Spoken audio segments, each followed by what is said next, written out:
welcome to another edition of the CivBattleRoyale. My name is Dawkinzz, and this is episode 22, The Rivers Run Red.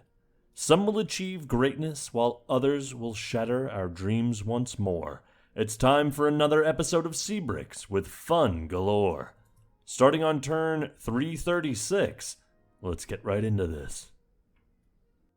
Greetings, fellow gamer dudes and dudettes, and welcome back to another amazing episode of the Seabricks. My name is user Ludicalaguy00, but there are some who call me Ludi.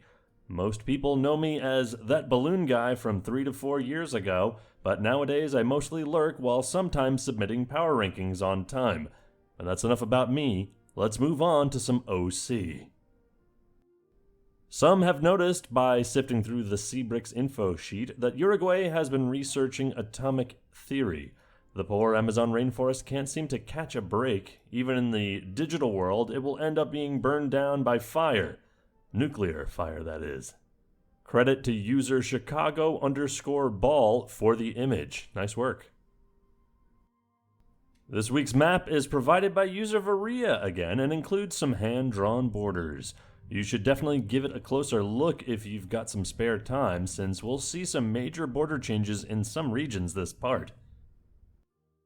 And here's another edition of Spore, the diagram that shows us all relevant wars by user Thy Reformer. By looking at this map, we can see a few nations that might have another tough part ahead of them, namely Songhai, the Métis, and the HRE, Papua, and the Nazca. Will they persevere or fall flat on their faces? Stay tuned and find out for yourself.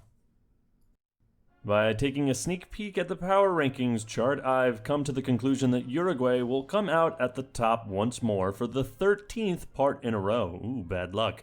But that's not surprising considering that they are about to field planes and nuclear bombs against their green neighbors' cannons and crossbows. We start off this episode with a scene from the ongoing Venezuela-Haiti war. When compared to their Venezuelan counterpart, the Haitian fleet seems tiny, but who knows if Hugo will be able to use the numbers to his advantage. Moving over to Eastern Europe, we arrive just in time to see Frederick the Great take Vladimir from Ivan the Terrible. The odds of Vladimir being flipped by Ivan are slim to none, while the risk of Ivan being eliminated slowly increases each and every turn. Right outside of Suzdal, a Prussian Landwehr, one of the Prussian unique units, is showing off his fancy new uniform, fine goose step, and impressive plus 15% combat ability for standing next to an allied unit, which increases to 30% if next to another Landwehr. Hwangju falls into the hands of Shikoku, expelling Korea from Korea. This may end up being the last city capture of this war, or at least for a very long time, since neither side really possesses the number of military units required to push up to, siege down, and take a city from their opponent. And here we see a fleet of Uruguayan pirate ships raiding what I suppose is a single military vessel from Songhai, escorting a smaller squadron of trade ships. The Uruguayan pirates must have heard about the great riches of the Gold Coast and therefore decided to bring everything they had against this ship. Let's just hope that civilian casualties were kept to a minimum. Who am I kidding? We are here because we love massive amounts of simulated bloodshed. Who then would care about the poor sailors in the middle of the Atlantic? Winnipeg takes some more damage in the Iroquois-Métis War, while Wood Mountain also receives some damage. Some red and blue units have arrived to garrison Fort Maurepas, but that may not have been necessary since the northern parts of the Iroquois realm seem surprisingly empty of units. One day, the Moorish admirals asked themselves if it was really necessary to build huge boats for their cannons when they get smaller ones for free by just disembarking them. This led to the scene you are currently witnessing, a carpet filled with disembarked cannons taking Hambori, and about to take Niani and Aroane. There's a bunch of vowels in there. Was this a fluke, or have we just witnessed a new major advancement in naval strategy? Only time will tell. Perth is dangerously close to flipping now, and Rajapapua has no way of stopping it. Rumors say that he has already fled to Bunbury, and that is why the whole fleet is anchored there instead of trying to stop the Kiwi Navy. Not too far south from Perth, Gambu Gonuru watches closely as the siege continues. This may be the last shot at glory Murray will receive, but it's also a great opportunity not to rock the boat and take the attention of Bob Hawke away from Sedan. The collapse of the HRE continues as the Vikings begin sieging Augsburg, and both the Vikings and Venice have units standing at the gates of Aachen. Aachen will probably hold unless the Venetian army makes some really aggressive moves, while Augsburg may be at the risk of falling, facing both siege, ranged, and naval units, while two fully healed melee units are close by. Kind of spells disaster for them, if you ask me. Constantine is once more in the hands of Palmyra. On a more interesting note, though, take a look at those warriors that Havel is still fielding. It's almost like he believes that we aren't about to enter the atomic era in a few more turns. It will be interesting to see what units he'll be fielding when his neighbors are building tanks, assuming that he survives long enough for that to happen. A new peacekeeping corps from Madagascar has formed in eastern Benin. They could potentially move west and take part in the coalition against Songhai, since Ranavalona has already declared war on Askia. But going off of what AI usually do in the CBR, I guess that they'll just stay there for an eternity and a half. While things are looking somewhat dicey on Riel's eastern front, he seems to have a much better grip on the western front. With some luck, he could potentially take both Tanu and Sukwan. Haha, Sukwan. He won't, however, be able to take and hold any Haydn coastal cities, since he has no way of dealing with Koya's massive naval carpet. Aruane falls and Niani is on its last legs as the disembarked cannons continue to wreak havoc on the West African coast. Askia must develop a countermeasure and swiftly put it into use if he doesn't want to lose all of his coastal holdings before the part ends. Adelaide flips, and with the number of land units that Hawke has brought to this front, I would be surprised if Sedan still found a way to take and hold the city for an extended amount of time.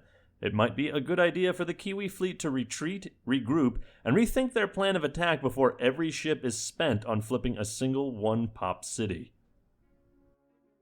Tonga and Iroquois sign a peace treaty with Nazca, while Soknam sends a laughably small invasion force to take Kawachi. Omar Mukhtar has decided that he doesn't like being a ghost and blamed all of his mistakes on Ablai Khan. And since we have an ideology pop-up on the screen, I'll mention all of the civs that got one this part. New Zealand, Shikoku, Prussia, the Kazakhs, Venezuela, Nazca, the Métis, and the Vikings all go for autocracy, while the HRE goes for order, just to piss off the Vikings even more. As we move back to the Iroquois-Métis War, we see that Winnipeg has fallen and Wood Mountain has taken a lot of damage.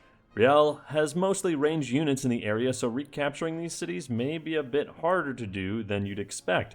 But Hiawatha also lacks a substantial amount of melee units, so he might be unable to push much further for some time now. And now for a shot of Benin's invasion of Songhai. Both Kangaba and Jene have taken substantial damage and may fall in the next couple of turns. With this shot, we can also take note of Songhai's lack of a real army. I counted roughly 30 military units in this picture, which is comparable to the number of civilian units also present in this slide. As expected, Niani falls, and in addition to this, a handful of Moorish units have made it past Mascara and could attack a few different cities. Askia must mobilize a large army ASAP if he wants to stand a fighting chance against the foreign invaders. The Kiwis have taken Perth, and Rajapapua has immediately decided from his secret hiding spot in Bunbury to make Baruni his new capital. Not too far from the new Papuan capital, a Japanese settler has found an empty plot of land to potentially settle, right next to an old abandoned holy site. While Augsburg flips from the HRE to the Vikings and back again back on the mainland, an exiled Scottish squadron on Greenland watches as the Vikings attempt to take the city of Strasbourg. If they manage to do so, they'll also get to keep it, as the Roman Emperor won't have any way of flipping it back. Winnipeg once again flies the red and blue banner, and as I mentioned last time, we took a peek at this area. Hiawatha barely has any melee units left on the front line. I think the unit southwest of Wood Mountain might be an Iroquois pikeman though, so expect this front to stall some more. And the Vikings have taken Strasbourg. Amazed by the military genius of Ragnar Lodbrok, the Scottish great general has moved to an adjacent vantage point to observe the integration of this German city into the Viking realm. The Vikings are really consolidating Greenland. Aware's invasion has achieved its first major accomplishment by somewhat swiftly taking Jenne, and soon we might see another city fall into their hands. While Benin is winning tremendously, Nubia is watching from the sidelines with their almost completely filled, but somewhat outdated, carpet. It'll be interesting to see if Paye decides to join in on the coalition, or if they will try their luck once more on Benin if they overextend themselves. The Goths and the Sami also made peace, but I can't tell from the minimap if anything has flipped, since their colors are somewhat similar. Hopefully we'll get a closer look soon. Benghazi has begun taking damage as more and more invading troops reached Songhai territory. There are a few melee troops in the area, so Rahman should have no problem taking the city in the long run, and hopefully they can find that hidden server or some bullshit that somebody made up. Shikoku uses its settler to settle Susaki right where we last saw it. To the northeast we can see some fresh Kiwi ships arriving to take out the last Papuan cities, and to the south we can see a handful of Australian troops potentially planning an attack on Perth. We enter the Atomic Era, and once again Uruguay wins the title of the world's greatest city with Montevideo. And as most of you already know, a new era means more votes for everybody. But here's a picture confirming that it's still the case. I'll also take this moment to note that the Seljuks have made peace with a lot of its former enemies this part, because why not? Someone might find that information useful. Tanu is taken and torched by Riel. I hope that the same fate isn't awaiting Sukwan, because I'm so childish that I find that name very funny. The Venezuelan invasion of Haiti seems to be going swimmingly for Chavez. Maturin is at half health and surrounded by a lot of healthy melee units. Continuing on the theme of childish names for cities though, I'll mention that Maturin would become food urine if directly translated into Swedish. In a somewhat surprising move, Qing declares war on both the Yupik and the Apache. This may backfire as the Yupik outgun them in Siberia and could maybe use that advantage to take cities from them. But upon closer inspection of the slide, you'll notice that half of the new ice sheet fleet is stranded on an actual ice sheet, so maybe not. Suzdal sustains major damage and is at risk of falling within a few more turns. Ivan must make a peace deal with Prussia now, or he'll soon be terribly sorry that he didn't. After more than 200 turns of perpetual war against Kwikuro with barely anything to show for it, Juan has finally lost his patience and finished the Manhattan Project. Will the Turtles' defenses hold against the power of nuclear weapons, or will its defenses crumble to dust like a meringue under a foot? What kind of meringue? We'll probably not get the answer to this part, but we are bound to find out sooner or later. With 2 more cities being captured by Benin and no reinforcements in sight, the future is looking bleak for our former top 2. The race for Gao between the Moors and Benin has officially started. Place your bets in the comments and you might win a special prize from yours truly in the future.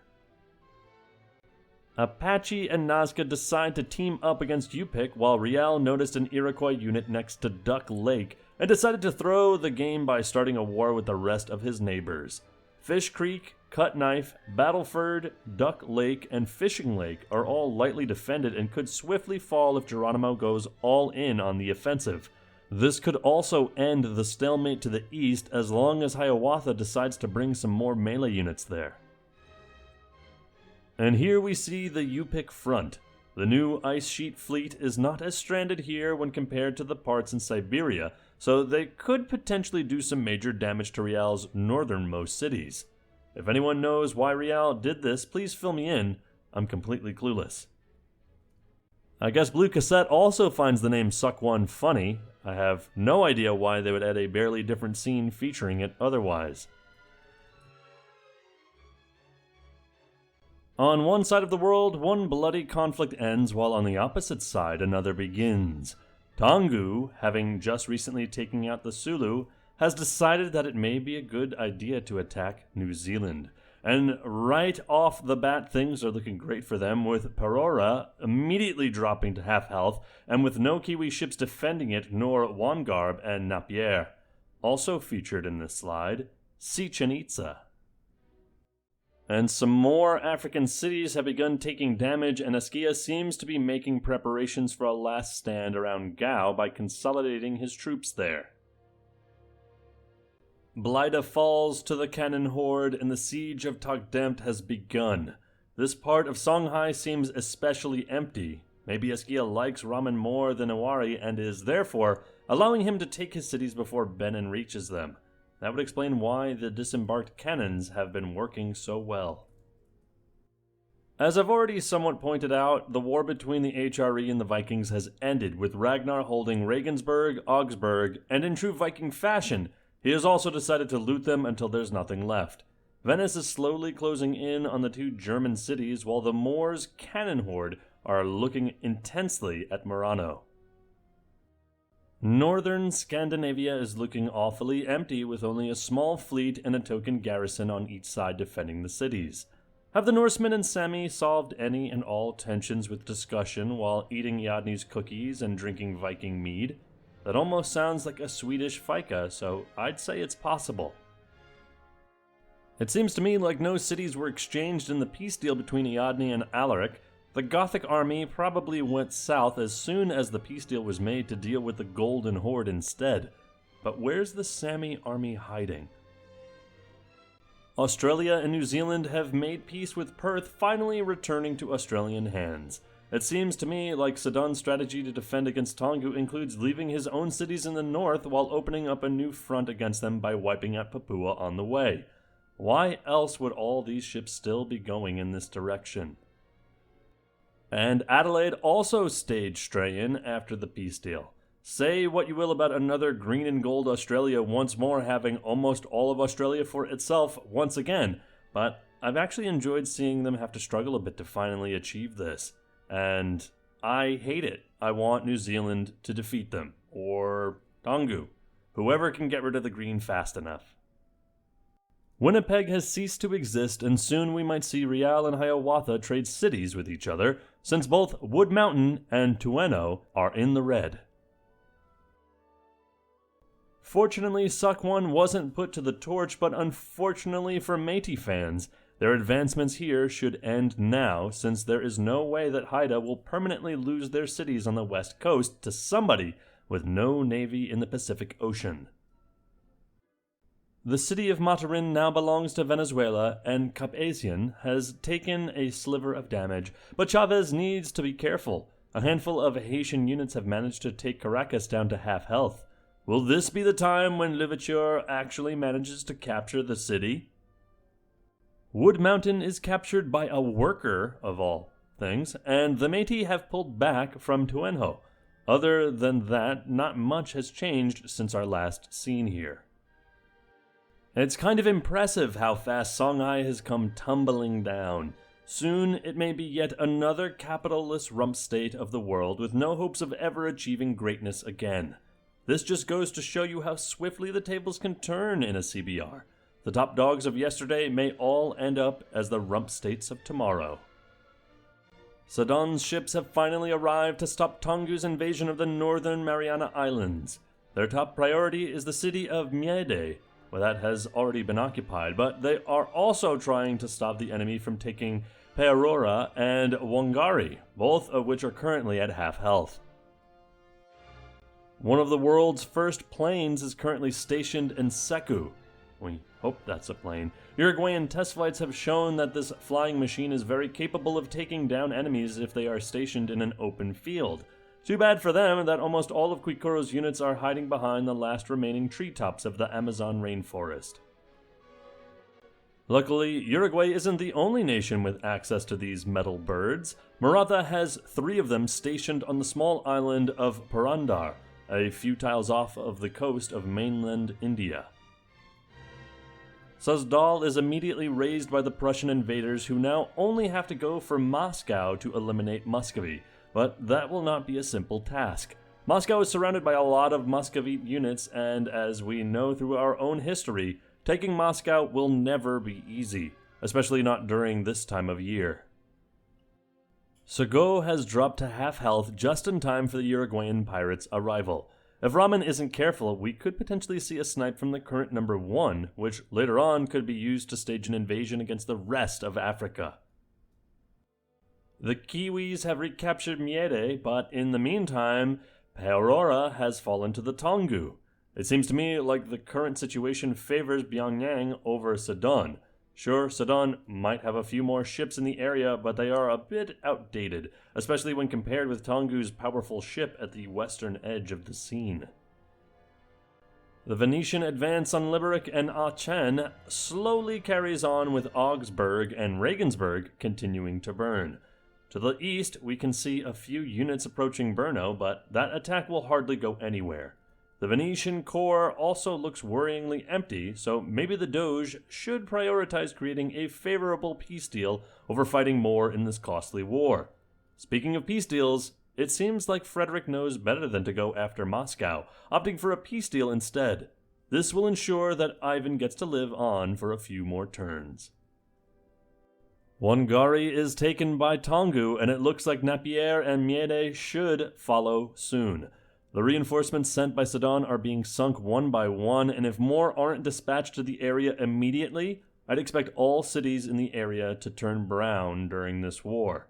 Maratha has also built Prora, which gives 1 social policy, 2 happiness, and 1 additional happiness for every 2 social policies adopted. This will allow Maratha to take more cities without burning them in the process. Somehow, while escaping from the carnage around Constantinople, a Turkish scout managed to get himself trapped on Åland. But don't feel too bad for him. Åland is really beautiful, and I'm sure that he'll enjoy his stay there, even if it will last for an eternity. And here we have a nicer view of the Venetian invasion of Brno. As you can see for yourself, it will probably not be successful the way things are currently going, so let's take a look at other things instead. Liberec has reached black health and will probably be captured soon, and Palmyra has managed to secure Constantinople, making it much harder for the Czech to flip it once more, unfortunately. Baruni has almost no more hit points left, and since Sidon's fleet has moved elsewhere, we could potentially see Shikoku snipe it with the swordsman right next to it. A swordsman. If Baruni falls, Rajapapua will be down to his last 2 cities. With the odds of him making 1 more successful comeback decreasing every turn, it won't be too controversial to say that it's one of the weakest civs currently alive on the cylinder. Tragically. The Uruguayan pirates, while still waiting for the opportune moment to snipe Seago, have decided to also try their luck by sieging Coombe Saleh. If they succeed in capturing the city, there's no telling how badly the locals will be treated by these foreign, loot-hungry invaders. Knowing this, a handful of workers are attempting to escape the city on rafts under the cover of a cloudy night. It seems like they've made it past the blockade, but now the real trials begin.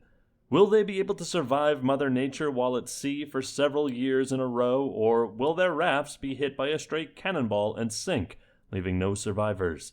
Well, the Uruguayans have just finished building a huge statue of Jesus, so that might be a good sign for these civilians, because no one has ever done anything harmful in Jesus' name. As Sane falls, the Battle of Gao begins. In this bloody conflict, musketmen fight other musketmen, while cannons and trebuchets fire massive projectiles at their enemies. This fight is bound to go on for some time and will decide the fate of Gao, the heart of Western Africa. The Uruguayan pirates go home empty-handed this time, as the Moorish fleet managed to take control of Seago. Rahman should also be able to take control over Tagaza soon, as it's in the red and there is a melee unit in the vicinity. Apalumpak launches his invasion against the suicidal Real and sees some initial successes. Fort des Prairies should soon fall to the Yupik, and 2 additional cities have received some damage from the Navy. These will be harder to take, however, since they are surrounded by cannons that should be able to tear through most of the approaching units. L'Ouverture is this close to taking Caracas. Come on, pal, we know that you can do it. Just one more push. The island of Japan is sandwiched between 2 major naval operations. To the west, a pirate fleet is trying to capture the island city of Daejeon, and in the east, Seonjo is throwing every available ship at the walls of Tosa Shimizu. My prediction is that only one of these operations will succeed. Care to take a guess on which one I believe in? The disappointed Uruguayan pirates take out their frustration on Coombe Saleh, immediately murdering half its population and doing unspeakable things towards the remaining half. Judging by the fact that we can't see them anywhere in this slide, it is safe to assume that the civilians from earlier perished on their way to the continent. What a tragic loss of life. Rahman has decided to surround Askia's cities with his horseback riding crossbow replacements and parts of the cannon horde. His goal might not be to take a lot of land in this war, but to humiliate his rival instead, which in turn will give him more splendor. Well, too bad for him, but he's in a game of Civ 5, not EU 4, so he should just take those cities already. Green Lake on Greenland is under attack from Hiawatha, who can't let this extreme amount of false advertising go unpunished. In other news, Haida and Meiti make peace with no more cities changing hands. Seems like my guess was right. Daejeon has fallen to the pirates, while Seonjo's strategy of destroying his ships one by one has not yet worked out for him. The Uruguayans celebrate the founding of their new pirate colony of Cangaba by switching parties from the Colorados to the Blancos. A bit more to the north, we can see that almost all of Songhai's units around Gao have been wiped out. The next city Askia wants to try to defend is Aragost, close to the Moorish border, but this defense will probably end just like the others. A piece of Maratha's carpet has arrived in southern Kazakhstan to gawk at the impressive size of Turkestan. While 50 pop doesn't make Turkestan the largest city on the cylinder, Wellington has over 70, it's still a whole lot more than any normal player would be able to achieve in a vanilla game of Civ 5. Since a Kazakh unit is taking damage in Evenk's territory, I think it's safe to assume that these two are at war again. I'd give the edge to the statistically stronger Kazakhs, but Bambagor has defended himself somewhat successfully against Ablai Khan before, so he might be able to do that again. God damn it, Toussaint! Why can't you just successfully capture Caracas one single time? And no, you are not allowed to pin your own incompetence on Haida. This is your own fault and you know it, so man up and face the consequences yourself. Jeez! Greetings and welcome to another year of NavyCon 2880. We have gathered next to Iberia to celebrate the recent successes of the Moors' disembarked cannons in their war against Songhai, and have therefore also invited a special guest from the Moorish Empire, a settler. Without further ado, I hereby declare NavyCon 2880 opened. Drink somewhat responsibly and don't forget to fight off scurvy with the free citrus fruits in the bar. You know, earlier this episode I thought that I was exaggerating when I said that Askia could lose all of his coastal holdings before the part ends due to the disembarked cannons, but apparently this ended up being the case. Somewhat. Songhai has become landlocked, and once again an army that was going to defend a city has disappeared into thin air. But hey, at least Askia managed to make peace with the Emperor. The recently formed Peace Corps in Benin has grown even more since we last saw it. When Madagascar and Zimbabwe inevitably go to war again, these units may be able to inflict major damage upon Zimbabwe's northern cities. The attackers at Tosa Shimizu have been fully repelled, and Shikoku has used this to their advantage by launching a counteroffensive and taking Hamhyang. Things are really starting to look grim for Korea, who now barely have any navy left to defend themselves with. If only they could find their own Admiral Yi to beat the Japanese with. Tongu finally holds all of these islands that they've been fighting over for the past couple of turns. Now let's see if they are able to replicate this success closer to the Kiwi core. One last shot of Africa shows us that Rahman still doesn't want to capture these cities. It's not like he's all out of melee units. I count 5 in close proximity to Benghazi, but for some reason he just doesn't want to use them. And the first city capture of this war goes to the Evenks, who managed to take the coastal city of Vorkuta. But further south, all of the units defending Alugoya have already been defeated, which could spell disaster for them in the future. And now, for the final scene of this episode, a slide showing Aachen surrounded by Venetian troops. Will the Doge manage to take it? Will Stronkai continue to not be Stronk? Will Riel survive his suicide attempt? Find out the answers to these questions and more in the next episode of the Seabricks. Thanks for listening to my narration of this part. It was my first time doing anything like this, so hopefully it wasn't all that bad. If you have any constructive criticism, you can send it to me in a PM on Discord or on Reddit, or just leave it as a comment somewhere where I'll find it. Have a dope day, and remember to party often. Bye! And thank you, Ludi, you balloon guy. It's great to have you back. My name is Dawkinzz. This has been great. Thank you so much for listening to this episode 22. It was pretty crazy. I had a few gasps during it. Going for gasps here. If you liked what you saw and listened to, please like and subscribe if you already have not. And until next week, we'll see you next time.